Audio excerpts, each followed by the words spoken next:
ஒரு முக்கியமான செய்தியை இந்த மக்களுக்கு சொல்ல வேண்டும் என்ற கடமையில் சொல்கிறேன். இந்த ரமதான் வரும் பொழுது ரமதானுடைய நன்மைகள் என்று வரக்கூடிய ஹதீசுகள் அல்லாஹ் அவர்களை பாதுகாக்கட்டும்.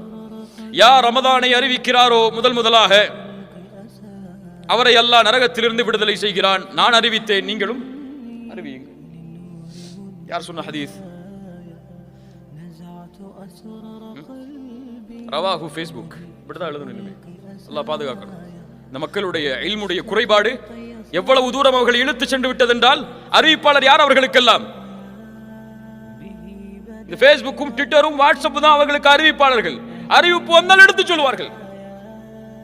எத்துணை இட்டு கட்டப்பட்ட ஹதீசுகள் எம்மிடத்தில் இருக்கிறது தெரியுமா? ரமதானுடைய முதல் 10 எதற்காக? அல்லாஹ்வுடைய அருளுக்காக. இரண்டாவது 10 எதற்காக? பாவ மன்னிப்பிற்காக. மூன்றாவது 10 நரக விடுதலைக்காக. யார் சொன்னது? இது மௌது, இட்டுக்கட்டப்பட்ட ஹதீஸ். இது இப்படி பல ஹதீசுகள்.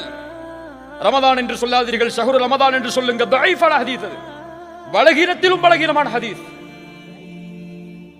இப்படி இல்முடைய குறைபாடு மடத்தில் இருக்கும் காரணத்தால் சர்வ சாதாரணமாக அல்லாஹ்வுடைய தூதருடைய வார்த்தைகளால் பொய்யான செய்திகள் இந்த ரமதானுக்கு இம்மிடத்திலே பரப்பப்படுகிறது.